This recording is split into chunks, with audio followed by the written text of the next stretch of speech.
আসসালামু আলাইকুম সুপ্রিয় দর্শক, শুভেচ্ছা জানবেন। ভারত আরো বেশি ইউরেনিয়াম কিনতে চায়। কেন? ভারত ইউরেনিয়াম দিয়ে কি করবে? কার কাছ থেকে কিনছে? চলুন আলোচনা করি এই কন্টেন্টে। ভারতের প্রধানমন্ত্রী নরেন্দ্র মোদী অস্ট্রেলিয়া সফরে গেছেন এবং অস্ট্রেলিয়া থেকে ইউরেনিয়াম কেনার জন্য একটা চুক্তি করেছেন। দুই দেশের ভেতরে একটা চুক্তি হয়েছে। অস্ট্রেলিয়া হলো পৃথিবীর সেই দেশ যেখানে পৃথিবীর তাবৎ ইউরেনিয়ামের 28% 28% মজুদ রয়েছে। এখন ভারত কি এই ইউরেনিয়াম কিনে এনে পারমাণবিক অস্ত্র বানাবে? ভারত কি করবে?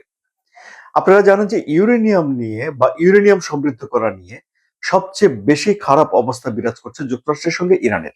কারণ যুক্তরাষ্ট্র মনে করে ইরান একটা পারমাণবিক অস্ত্র বানাতে চায়, কিন্তু ইরান বলে যে না, তারা পারমাণবিক অস্ত্র বানাতে চায় না, তারা গবেষণার জন্য তাদের ইউরেনিয়াম তারা সমৃদ্ধ করতে চায়। আবার পারমাণবিক বিদ্যুৎ কেন্দ্রে এই ইউরেনিয়াম জ্বালানি হিসেবে ব্যবহার করা হয়, সে কাজের জন্য তারা এটি ব্যবহার করতে পারে। ভারত তাদের প্রচুর মানুষ রয়েছে, ফলে তাদের ব্যাপক জ্বালানি নিরাপত্তার জন্য বিনিয়োগ করা দরকার।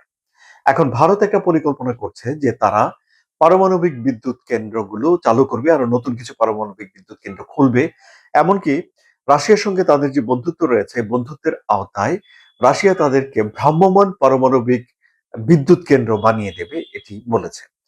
ভ্রাম্যমাণ পারমাণবিক বিদ্যুৎ কেন্দ্র অনেকটা জাহাজের মতো, এটা পানিতে ভাসে, এক জায়গা থেকে অন্য জায়গায় নিয়ে যাওয়া যায়, এরকম একটা আধুনিক প্রযুক্তি। এবং সেসব বিদ্যুৎ কেন্দ্রগুলোর জন্য তো জ্বালানি লাগবে, সুতরাং এই জ্বালানি এখন দেখা যাচ্ছে যে অস্ট্রেলিয়া থেকে ভারত সংগ্রহ করছে।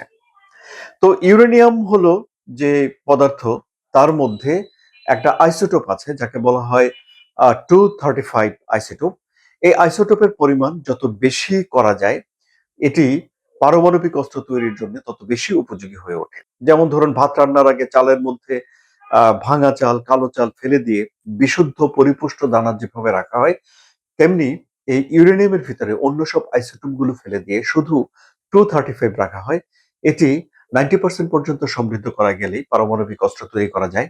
ইরান 60% পর্যন্ত সমৃদ্ধ করার 440 কেজির একটা মজুদ করে তুলেছে।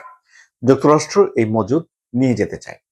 এখন পারমাণবিক অস্ত্র নিয়ে যুক্তরাষ্ট্রের সঙ্গে ইরানের বিরোধ থাকতে পারে, কিন্তু ভারতের কোনো বিরোধ নেই। কারণ ভারতের পারমাণবিক অস্ত্র বানানোর বিষয়ে তেমন কিছু নেই। ভারত অনেক আগে থেকেই পারমাণবিক অস্ত্রের মালিক, অর্থাৎ ভারতের পারমাণবিক অস্ত্র রয়েছে।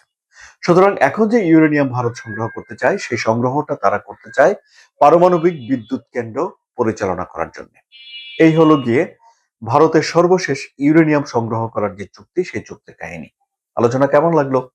যদি ভালো লাগে তাহলে লাইক দিন, শেয়ার করে বন্ধুদের দেখার সুযোগ দিন এবং ভূ রাজনীতির জটিল জটিল বিষয়গুলো খুব সহজে জানার জন্য সাবস্ক্রাইব করে চ্যানেলের সঙ্গে থাকুন।